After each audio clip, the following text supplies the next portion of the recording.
Ok, buonasera a tutti e benvenuti a questo webinar dal titolo HEC-RAS 6.1 Debris Flow e 2D Sediment Transport. Stasera c'è una novità che non avevamo programmato, ci sarà anche con noi Alex Sanchez. Hi Alex, insieme a Stanford che naturalmente aveva già dato la sua disponibilità.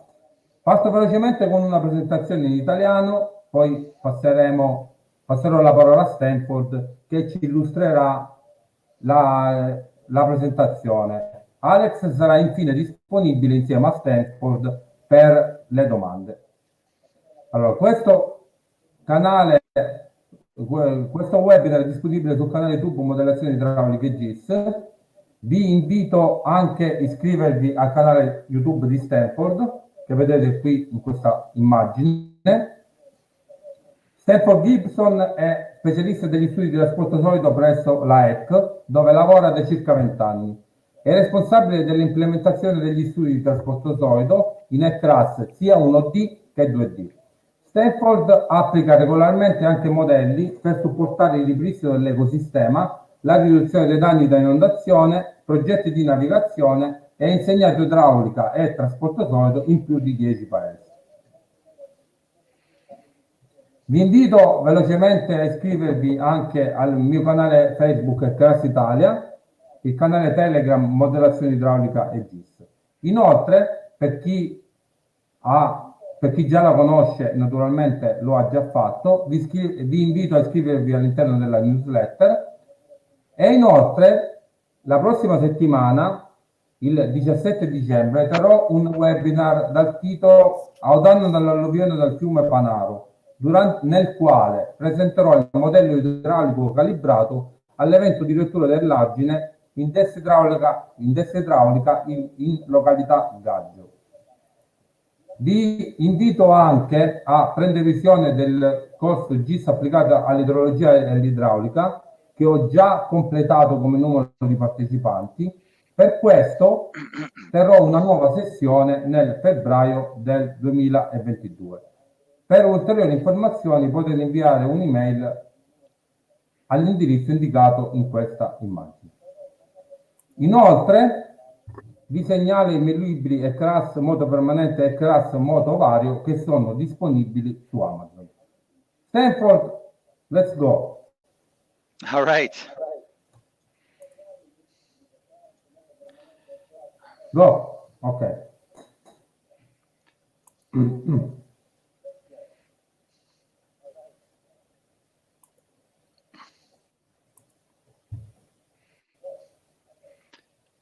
All right, well, welcome. My name's Stanford Gibson. I'm the sediment transport specialist at HEC, and we're also joined today by Alex Sanchez. Alex Sanchez is kind of the numerical specialist at HEC, but he also wrote the code for almost everything that we're going to show you today. He developed the 2D debris flow and the 2D sediment transport. So I'm going to present them, but it's a lot of Alex's work. And so Alex is here, and he's going to be able to answer questions in the chat. Go ahead and put any questions you have in the chat. He can answer them.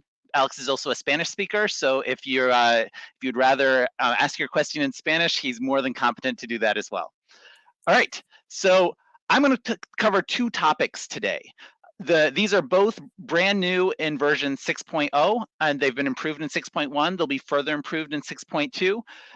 We're going to talk about the new mud and debris flows, the non-Newtonian mechanics in HEC-RAS, and then we're going to talk about the 2D sediment transport in RAS.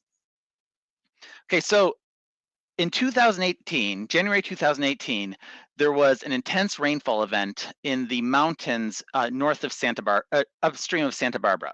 The problem with this rainfall event, it would have been fine. It would have been a moderate flood, but the mountains upstream of Santa Barbara were on fire, and 90% of the watershed had been burned. So this intense rainfall event that would have caused a moderate flood, instead, it mobilized a lot of material, and it caused a debris flow, a mud and debris flow.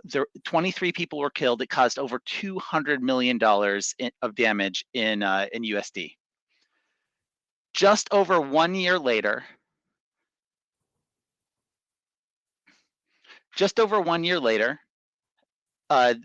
in Brazil, there was a debris flow in Brazil, a Mindtailing dam failed, and this Mindtailing dam failed and killed 270 people and released 12 million cubic meters of sediment. The legal damages from this event are reaching about $7 billion. This is the fourth Mindtailing dam failure in Minas Gerais in the last 10 years, and there have been a number of these events around the world. And so both of these issues, post-wildfire sediment transport, post-wildfire debris flow, and Mindtailing dam failures, these issues are just going to get worse. Climate change is causing more wildfires, and our Mindtailing debris dams, they're just getting older and more full. And so we want to be able to simulate these with a flood risk management tool, and a lot of people use RAS as their primary flood risk management tool. The problem is that these are not clear water flows. These are what we call mud and debris flows, and they require non-Newtonian mechanics. And so if you were to, the idea behind the problem with non-Newtonian mechanics is that to say mud and debris flow, it's not just one thing. The idea is that as you add solids to a flow, the physics of the fluid changes. And so as the physics of the fluid changes, you get more losses due to the solid interactions. And so in general, the more solids you add, the more internal losses you have in the fluid. But also, the coarser your sediment gets, the more internal losses you have in the fluid. And kind of a standard approach with HEC-RAS, just clear water flow, it wouldn't get even close to the result of either of these events. And so what you see over here on the left, this is the basic concept of clear water flow. We have our fluid that travels through our domain, and most of our losses are at the boundary. We have these friction losses. But in the non-Newtonian flows, you still have those boundary losses, but then you also have losses from viscosity of the material. You have losses from particle collision, and at some point you have enough solids that you have solid on solid friction, and it starts to become more of a geotechnical material. The problem is that all of these things can happen during an event. And so having a tool that can simulate each of these or all of these is going to be really helpful for simulating these events. So how we integrate them into HEC-RAS? This is the one-dimensional form of the shallow water flow equations that we use in HEC-RAS. We'll generally do this in 2D. You can do mud and debris flow in 1D or 2D, but it's just going to be a lot more stable in 2D. Almost everyone's doing it in 2D, but it's easier to understand in 1D. And the idea here is that we're actually going to modify the momentum equation in order to incorporate these mud and debris losses. And in the momentum equation, we have a friction slope, and that's how we integrate the Manning's loss, the boundary friction. Well, we're just going to add another slope loss term that we're going to call the viscous and internal loss term, and we're going to add that based on these other processes. Well, how are we going to get that? Well, the convenient thing about a friction slope is that if we can develop a shear stress, we can develop the friction slope. And so the idea is that for these internal losses, if we can cast these internal losses in terms of a shear stress, we can compute an internal loss slope that can go into the momentum equation. And so how are we going to quantify these internal losses with some sort of shear stress? Well, that's where we bring in the science of rheology. Rheology is it's the science of how materials deform. When you apply a stress to a material, it deforms or it strains. And so there are a number of different models of how different materials strain. And so, for example, a clear water fluid it's just a Newtonian flow. And so you have a linear stress-strain relationship that has an intercept of 0. But kind of the simplest non-Newtonian model is you still have a linear stress-strain relationship, but now the slope is the viscosity of the material, and the viscosity is higher because you have solids in it. And then you also have a yield strength.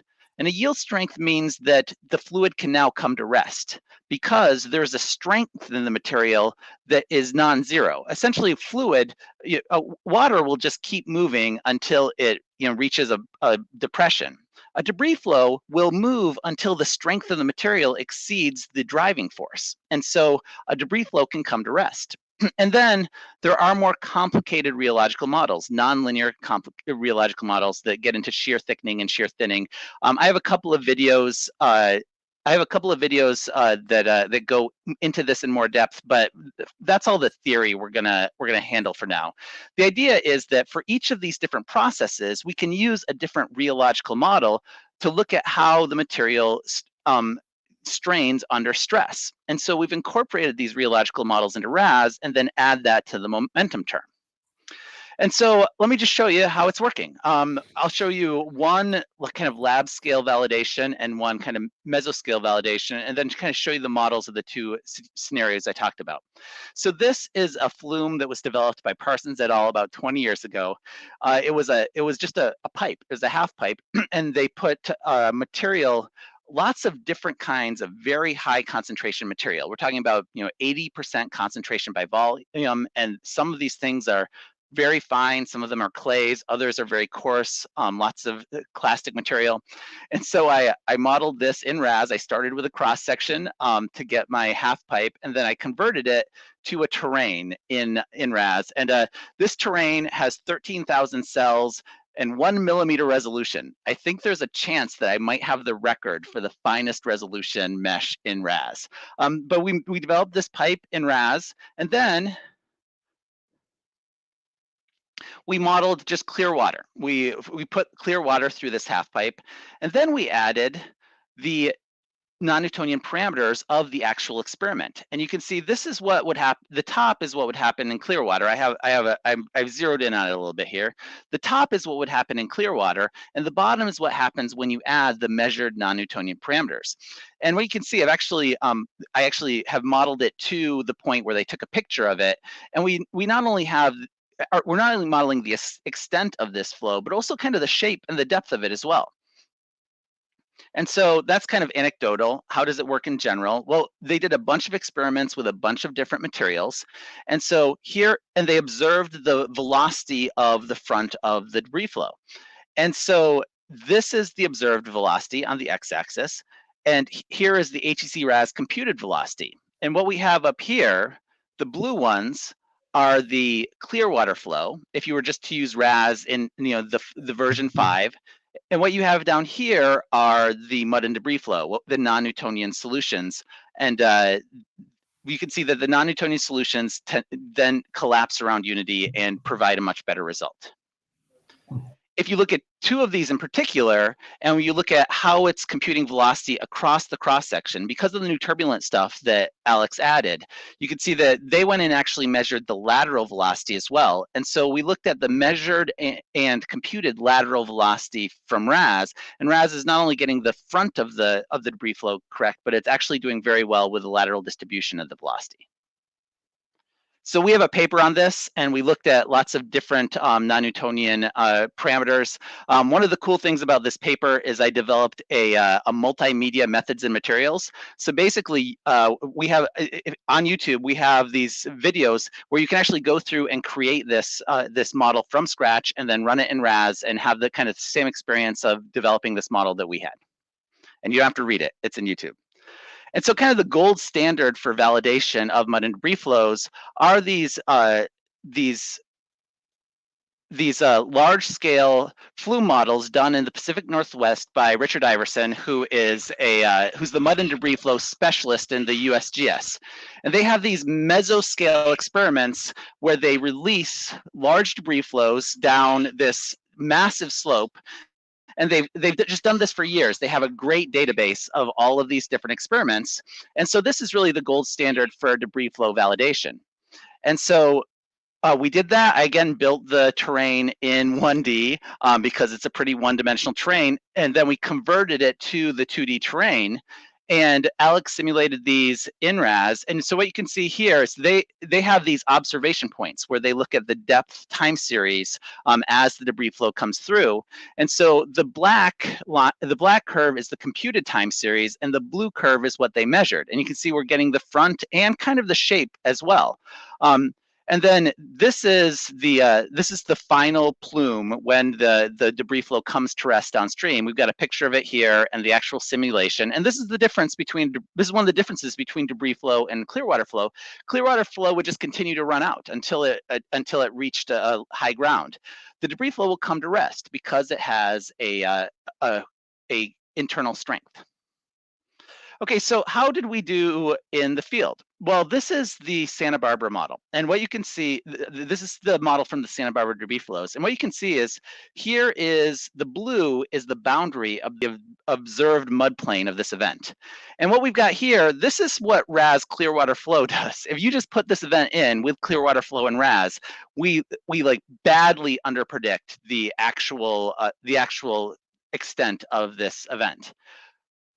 But if you add the non-Newtonian parameters, this is the result. And now you can see that we're actually doing much better simulating this event. And actually, this is a calibrated model, but we did this model with just best estimate parameters. We said, you know, if you went to Julian's,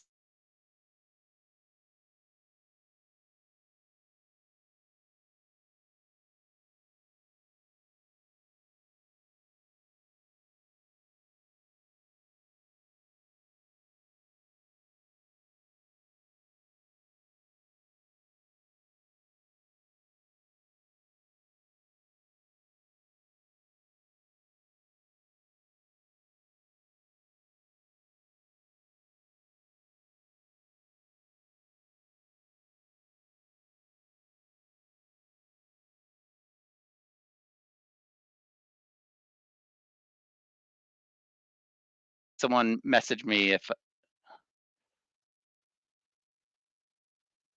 you're back. people here. I'm back. Okay. Yeah.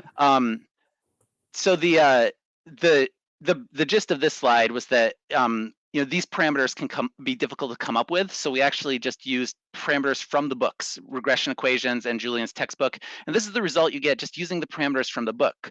That's actually this is a pretty strong result because it's so difficult to estimate these parameters, but we put the default parameters in RAS and got pretty good results. Then you have the Brumahilo Mindtailing failure, and this is one of the things that made this event so remarkable is that they caught it on video. And so this is, most of you have probably seen this this on YouTube. It's one of the biggest events of of the last 10 years of geophysical flows, and this obviously is not a Newtonian fluid, right? This is not water. It's not traveling like water.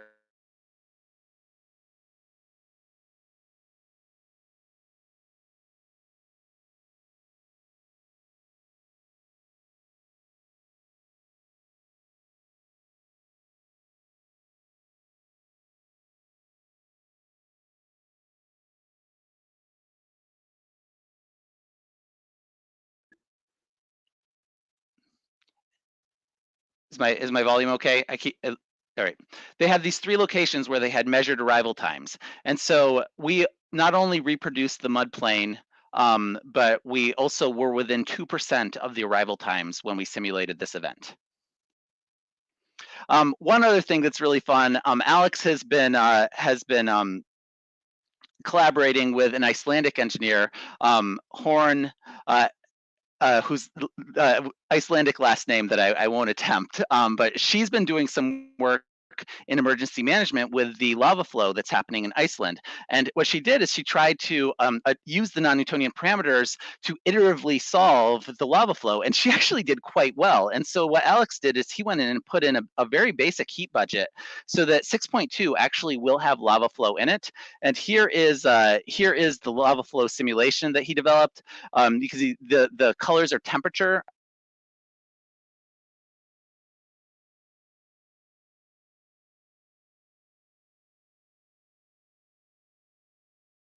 Red is the hottest material and how it's cooling as it extends. This is going to be in 6.2, and it's really fun. Okay, and so that's the non-Newtonian stuff. That was all funded by the post-wildfire flood and risk management program in the Corps of Engineers. And now we'll transition to the second topic, which is 2D sediment in HEC-RAS. You see, everything we've done so far, even though we've added solids to our fluid, it's all been fixed bed. We haven't actually done any deposition or erosion yet. And so for really high concentration fixed bed material, you want to use these non-Newtonian solutions, but we also added 2D mobile bed. And this is something Alex has been working on for 5 years. The big release in 6.0 is the culmination of 5 years of work. And there are just a lot of advanced features. It's not like we kind of released a skeleton version and are going to improve it over time.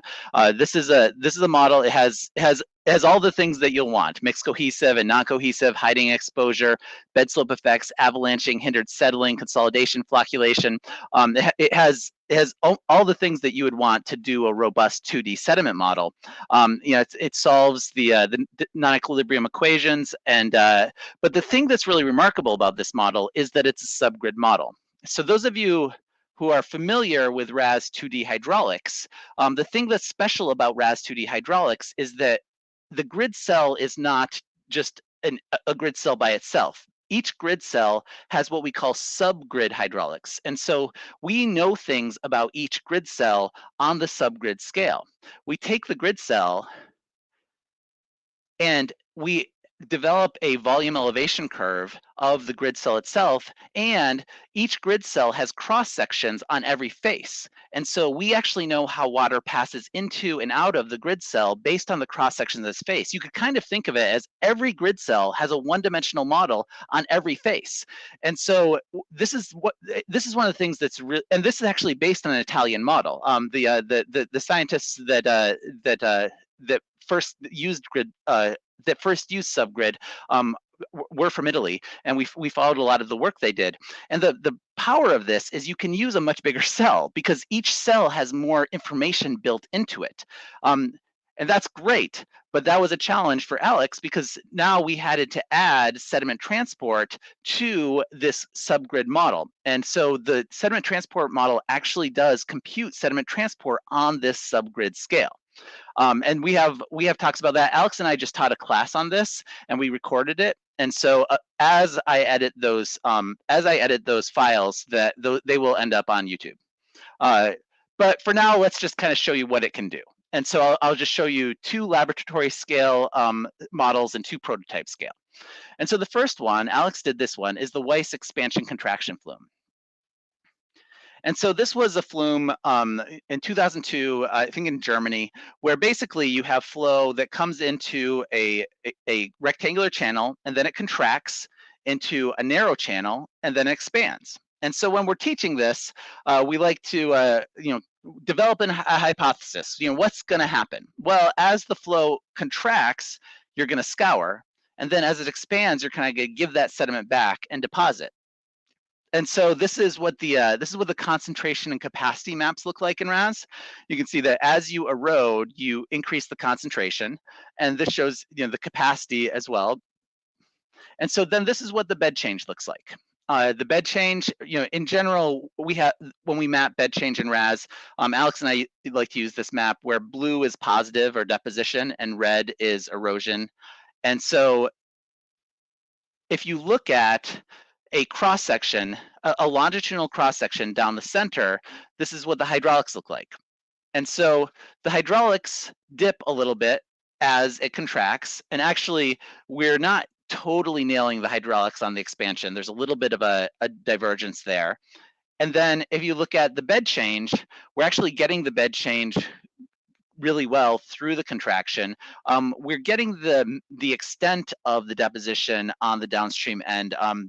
It's because of the hydraulics, it ends up depositing a little early, but the magnitude is pretty good.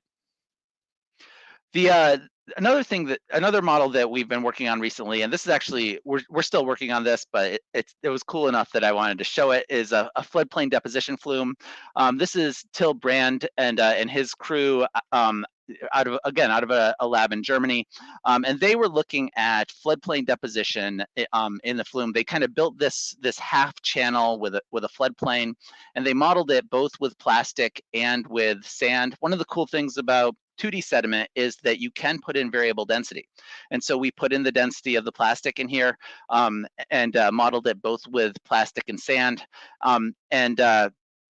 they had some data as far as, what was the deposition on the overbank and what was the gradation of the deposition on the overbank. And so we built this terrain in RAS. It's just a standard RAS terrain, and then you can see that this is the plastic particle analysis, and the magnitude of the deposition scales to the deposition we see in the channel. I have a video of a different one. This is the stand analysis, and basically, the flow is going from left to right, and you can see that we're getting more deposition in the channel. This is the value here is bed change, and we're looking at it in time at this profile. And so you can see that we're getting more deposition in the channel, but then we get this tapering deposition in the overbank.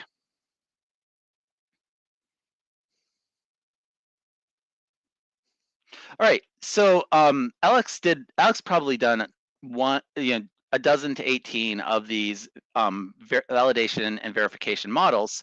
But then we have started to do like larger prototype scale studies to demonstrate this. And so this is the Chippewa Dredge study. The Chippewa, we're in the central northern United States in a place called Wisconsin, and the Mississippi River flows through here. This is the Mississippi River, and then a smaller river called the Chippewa River flows into the Mississippi River. And the Chippewa River brings in a lot of sediment, and the delta of the Chippewa extends into the Mississippi River and blocks navigation. And so the Army Corps of Engineers is in charge of removing all this sediment, and it's incredibly expensive. And so we built a 2D model to look at different management alternatives. The one thing that I'll say, here's the mesh and the bed material that goes underneath it. You can define a bed material map and then use the bed material map to associate gradations. You can also have stratigraphy in the 2D model. But one of the things that I want to point out is we probably spent more time on this mesh than on the sediment model. One of the things that you'll see in 2D sediment is very sensitive to hydraulics. You have to get the hydraulics right before the sediment will be good. And so we put a lot of effort in, we put more effort into a good mesh and a good hydraulic model if we're going to do sediment, because the sediment will kind of reveal issues with your hydraulic model. And so this model was calibrated 3 different ways for hydraulics. This is just a profile line down the center of the Chippewa and into the Mississippi. And you can see that a lot of times the best way to calibrate a 2-dimensional model is to kind of one-dimensionalize the result. And so here we have the profile line from the 2D model and observed water surfaces for a specific event. It was also calibrated in time. And once we had the calibrated hydraulic model, then we could add sediment. And so this is we actually simulated a event that was captured in Google Earth. So you could see this is the delta that impinges into the Mississippi, and then this is the simulation of that result. And then they had dredge polygons, so they had a sense of how much sediment had been removed there. And so the model went in and we compared the dredge sediment to the sediment deposited at that delta. And so that's what you're looking at here. You're looking at the deposition in feet, because we did this in the United States and we still use old units. All right, and then finally, Alex did this one. This is a validation of the upper Mississippi. This is about a 9-kilometer model, and it was simulated the time period between 2014 and 2016. And so this is a pretty detailed mesh, because we needed to go in and we used break lines and non-erodible surfaces to define all of these structures that are in the Mississippi River. These are navigation structures in the Mississippi River. And then we calibrated to a high flow and a low flow. Again, we got to make sure that the hydraulics is right if you've got any chance of the sediment transport to work. And then we simulated an event. Alex did the sediment transport, and over on the right is the measured, and on the left is the computed. And we're eroding in the right places at the right magnitude, and so the model is working at scale. This is the biggest river in the United States, top 15 river in the world, and it's the model is performing at scale. Okay, so just to wrap things up, we've talked about non-Newtonian fixed bed. and we've talked about mobile bed sediment, but what if you want to do both? What if you actually want to have non-Newtonian parameters and also move the bed? Well, so far you can't do that. In 6.2 you can't do that, but that's one of the things Alex has been working on, is the he's connected the non-Newtonian simulation to the mobile bed sediment. And so that's something that that's going to be available soon. And this is a dam breach. This is a dam breach laboratory model where you have very high concentrations, but it's also mobile bed. And so a mobile bed non-Newtonian solution is the best way to approach this. And so basically you've got a dam that's going to fail and put a bunch of sediment into the flume, but the flume also has an expansion, and so it'll capture both of these. And so this is what the simulation looks like. The sediment rushes into the expansion and then expands. You've got these recirculating zones, and this is what it looks like afterwards. And so what Alex did is he went in and he put these observation lines in and measured the water levels over time. And so here you can see the measured and computed water levels downstream at the expansion, and then the final bed change. And so you've got variable lateral bed change because of the non-Newtonian and movable bed. And the model's doing a pretty good job with the non-Newtonian mobile bed solution. All right, so then I'll just finally say that all of our users' guidance is moving online. We've got the mud and debris flow user material. We've also got the 2D sediment transport user material. If you are still using the PDFs are going to go away. We're going to go to this, and we're kind of moving away from sediment manuals to what we're calling like an online user help experience. A lot of the videos that are on my website we've just embedded into the user's manual. So if there's a video there, you can search on the user's manual, it'll show up right there. We're adding a bunch. We've actually started a RAS channel, and with 6.2, we're going to release the RAS channel that has the whole 2D hydraulics class on it. And then we'll start interspersing those in the user's manual, because we just know that most people live in Antonio's world. Most people want to go to YouTube to learn this and don't want to read it from a PDF. So that's where all of our user help is going. And with that, I have two videos on the non-Newtonian that people could use. But Antonio, I'll turn it over to you. Stanford. It's okay. Okay. Finish. And okay. Thank you, Stanford, for this great presentation. Now for all questions in chat, okay? I show this first for you, Stanford.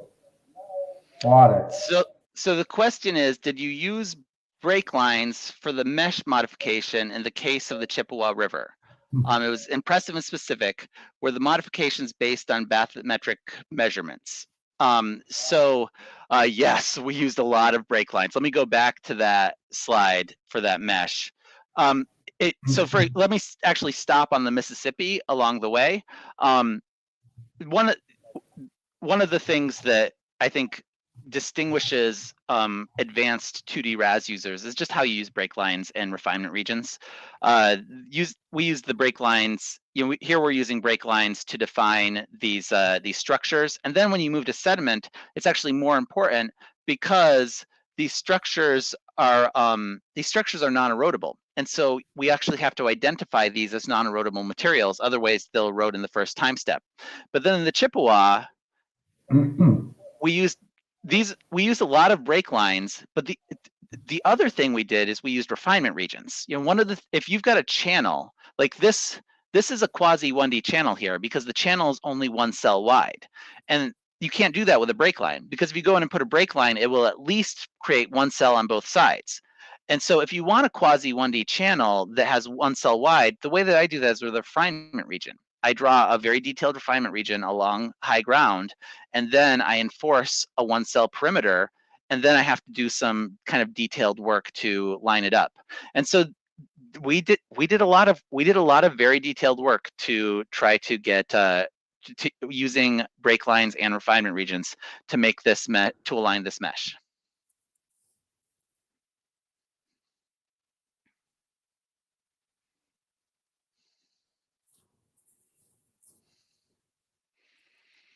So this next question is, hi, if I understand well, we're going to have videos about these new modules with examples for instance of scouring effects on the bridge piles. Well, let me answer the first one, and I'll let Alex kind of weigh in about scouring bridge piles or piers. Yeah. So yeah, we're trying to develop a lot of videos. There are several videos on my channel, but also that have been integrated into the user's manual. So if you go into the Non-Newtonian website user's manual, the videos are right there. And so we'll walk you through a lot of that. Sediment transport, we're starting to add those as well. But we haven't done a lot of work on piers yet. And Alex, let me throw it to you about the appropriateness of 2D sediment for piers. Yeah, I mean, you could apply 2D sediment, but I would not recommend it. Scour is such a three-dimensional process, and the resolution that you would need in 2D would be so high that I wouldn't recommend it for projects. We do have a scour calculator that's specifically designed for that, which uses empirical equations, and so that's the tool that I would recommend for that, just because it's such a high resolution 3D process. Yeah, that's right. It's going to be very approximate. I agree with that. So we have the HEC-18, Federal Highway Scour tool in Razz. We also, in version 6.1, added a Riprap calculator, a Riprap sizing calculator, and some other scour tools in the hydraulic design editor. So those are there are some empirical tools in there if the process is 3D and the 2D sediment module maybe isn't appropriate.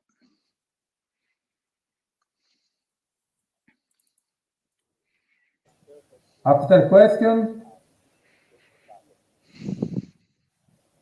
One moment.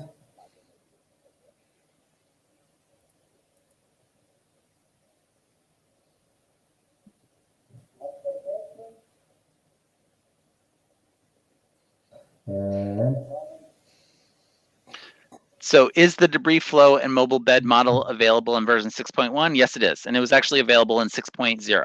So the 2D sediment was beta in 6.0, and in 6.1 we took the beta tag off. So they're both in 6.1 and non-beta. Okay.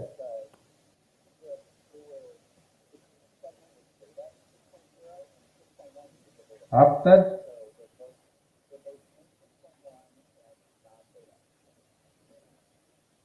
One moment.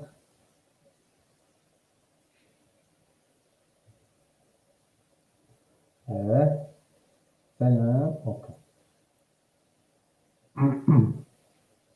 Alex, you want to take this one?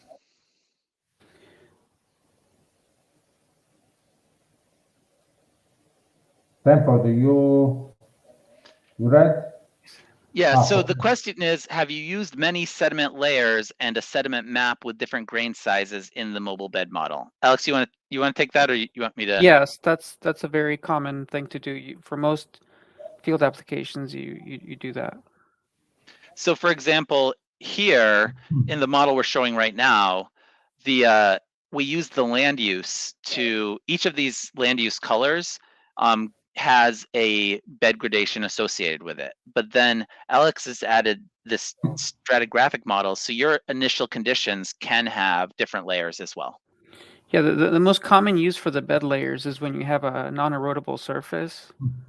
And so you would specify a couple of bed layers on top and then one layer that's actually a non-erodible surface underneath. Okay.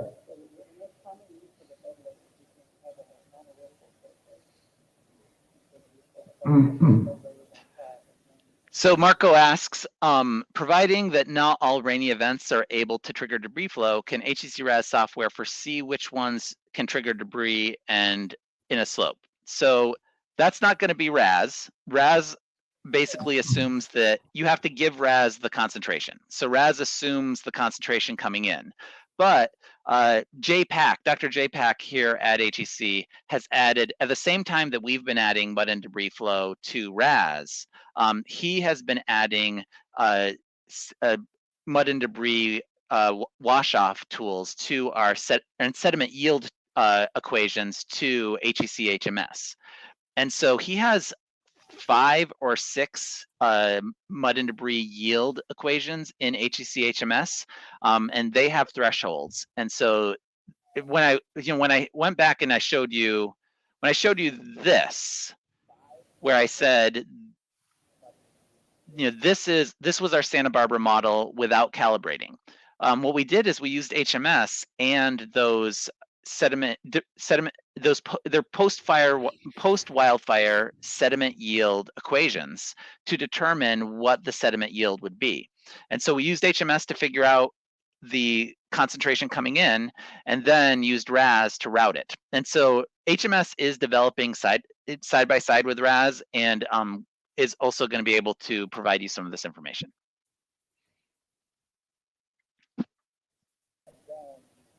Next question.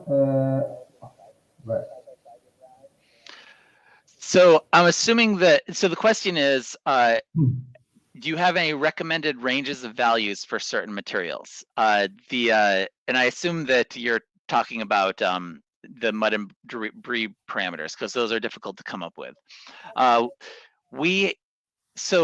We have included information from Julian's textbook. Professor Julian at Colorado State has a textbook on this, and we just have reproduced the information from his textbook, and have there are exponential equations that are pretty common, where you have essentially the viscosity and the yield strength are exponential functions of the volumetric concentration. And then we provide the coefficients that Julian lays out for different materials. And so again, back to this here, what did we do? We used those exponential equations out of Julian's that were in O'Brien's material. O'Brien and Jim O'Brien did a bunch of work on non-Newtonian with Julian. And so we used those equations with the default parameters for what they call normal soil. And so that's how we got this uncalibrated result, is we used the HMS yield equations to tell us how much sediment was delivered. And then we used Julian's equations with parameters for normal soil to determine our non-Newtonian parameters, and this was the result. Those are all in the user's manual. And so I'd recommend the user's documentation for this is pretty good. But the other thing is that now that this is in Razz, a lot more people are going to do it. And so I think that we're going to start to compile a lot more information about what these parameters should be. Okay. Next. So the question, Alex, I'm going to let you talk about this. The question is, which is the size of the models? Are there any practical limits to the choice of mesh size? Yeah, that really depends on the scale of the model. So the size of your grid cell sizes, because if you have large cells and you can use bigger time steps, you can get away with longer simulations, use bigger meshes.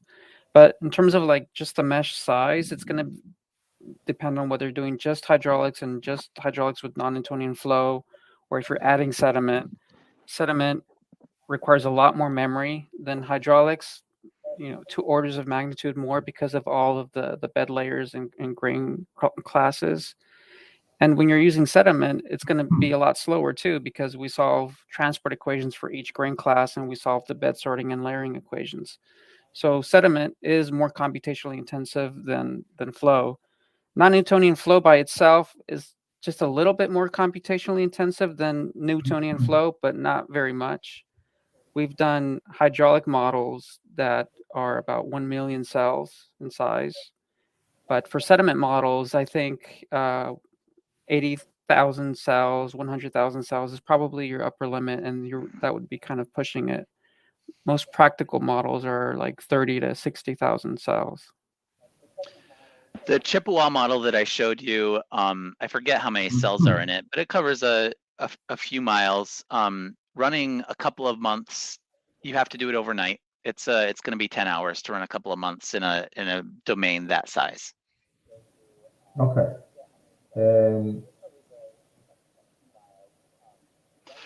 So is it possible to retrieve debris, mobilized volume, and velocity outputs triggered by a rainy event following an HEC-RAS simulation? Where can I find these values in HEC-RAS? So there's good news and there's bad news here. This is a manuscript that we're submitting today. So you all are getting a preview of this manuscript that we're submitting on the Brumahilo and the Santa Barbara models. We're submitting this to Geosciences, and what we've got here is it's a standard velocity output from HEC-RAS of these debris flows. We also write the non-Newtonian parameters to the HGF files, but you can get all the standard velocity outputs from RAS from the non-Newtonian and actually get some of the non-Newtonian parameters. Volume is another issue. One of the things that we've noticed in sediment transport, for example, if you look at the Chippewa result, one of the things that we're going to want on the Chippewa result is, we have these depths in the cells, but what we're comparing it to is actual dredge volumes. And so we actually have to accumulate this bed change into a total volume. And we don't have tools to do that in RAS right now. We're adding them. We're hoping that they're going to be in 6.3. So what do you do if you want that? Well, we write all of our results to a tool a storage file called HGF5. HGF5 was developed by NASA. It's a very compressible, very quick binary file. All of the RAS output is going to that. And R, Python, and MATLAB all have great libraries to interact with HGF5. And so I just wrote a little script that went and pulled all these depths and integrated them. And if you look at, if we go back to this Flume study, this velocity distribution, this lateral velocity distribution, that's not actually something that you can get from RAS yet. We're working on the RAS mapper output, but all I did is I wrote an R script that went and pulled these velocities from these faces. And in this paper, I actually included the R script in the paper. If you go to the sediment transport manual in RAS and just write R or Python, it'll take you to some R, MATLAB, and Python scripts that people use to interact with the results that they want. And then just tell us what's on your list, and we'll do our best to keep adding it to Mapper. We have two questions about Roberto first. What are the main differences between HEC-RAS and Flow 2D? Alex, do you want to take this, or you want me to do it? Well, the main difference that comes to mind is the subgrid capabilities. There's a lot of details about the governing equations are different, the numerical methods are different. We both have non-Newtonian flow. I mean, the capabilities are, there's just a lot of differences. It depends on what kind of project and application that you want to do, which one I would choose. I think RAS is going to be better. Obviously, I'm biased. For most applications, I think RAS is going to be the better model, but yeah. Okay. Second and third.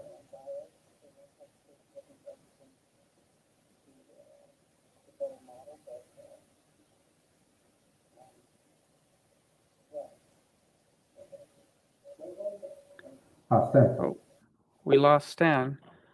I can. All right. You show a question? I got dropped. I ended up. Okay. You can keep going if you want. For steep channels, that lab data set that Stan showed, the USGS Flume experiment, it's almost prototype scale, had a slope of 31 degrees. That's really pushing it for RAS. The non-Newtonian flow, because it's designed for where it's usually used for steep terrain, we added slope corrections in the governing equations and the momentum equations. And because of that, it's able to handle steeper slopes better than regular RAS, Newtonian flow. That's something that we're going to do in the future. We're going to add those slope corrections to the Newtonian flow model. But there's been studies, UC Davis here, our local university did a study where they applied RAS for different slopes and look at the accuracy. And they suggested slopes of about 11% were good with HEC-RAS. And then even 15, they started to see problems in the solution. So that's about how steep I would apply HEC-RAS, 11 to 15% slopes. Okay. Last question about Roberto.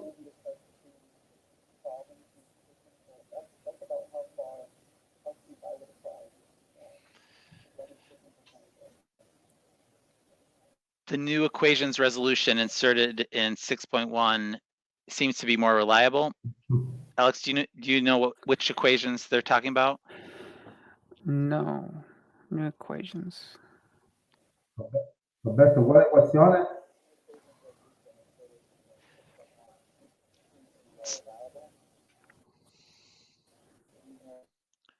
So we fixed some bugs in 6.1. So I'd like to think that each version is more reliable than the last. Yes. I guess is what I would say. We did release the non-Newtonian example data set that we released with 6.0 actually stopped working. And so you can go and download that again. Yeah, it is slightly more reliable. We fixed a couple bugs, but they're generally the same equations.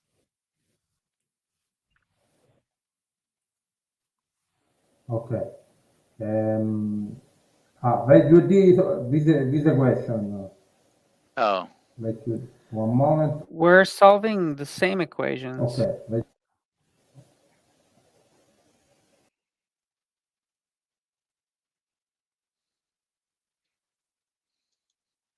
Oh, looks like we lost Antonio. So let me Mubashar has a question asking, can RAS 2D be used to estimate sediment erosion and deposition in torrents? Alex, do you have thoughts on that, or you want me to take that? Yeah, I don't see the question. Right there. Can RAS 2D be used to estimate sediment erosion and deposition in torrents? Yeah, I think so.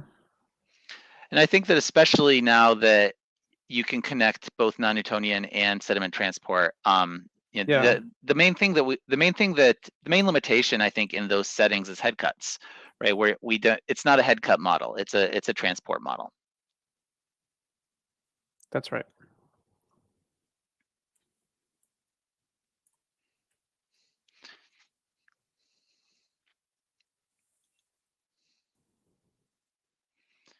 So Marco asks if we have an example of an HDF, Python, or MATLAB file. Oh, okay, sorry. Do you have recommended values for certain materials in tailing ponds? We are still kind of getting into that world. We're, as far as the parameterization of these, that's not our specialty. There is a substantial literature on that that we've cited in our paper, but we ended up using for the Brumahilo, we ended up using parameters that were developed for us. Okay. I guess again, as this happens, as these models happen more, I think that we'll develop a better sense for that. But the paper that we're submitting today has a pretty good lit review on sources of that information. So that hopefully that'll come out soon.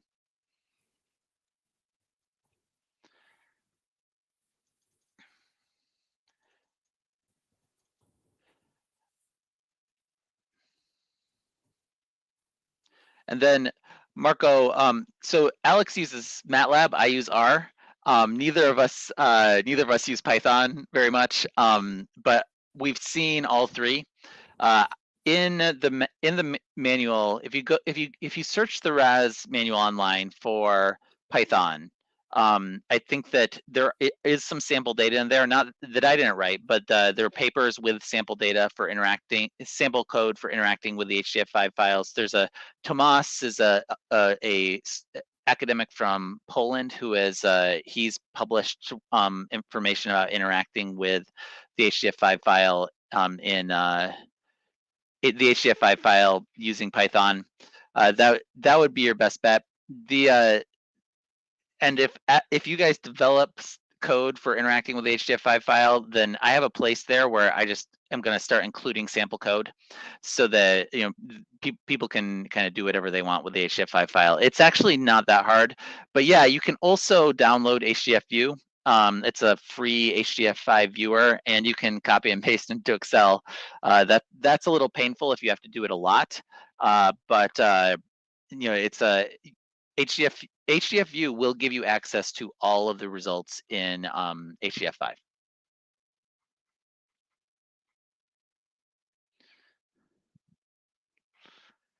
All right, I can't tell if I've been dropped or if we've lost Alex and Antonio, but I don't see any more questions.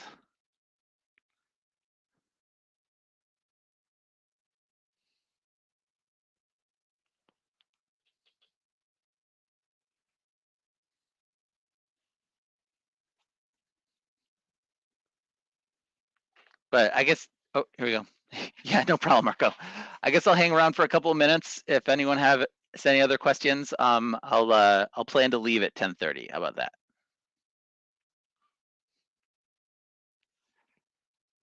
10:30 my time. I guess that's 7:30 your time.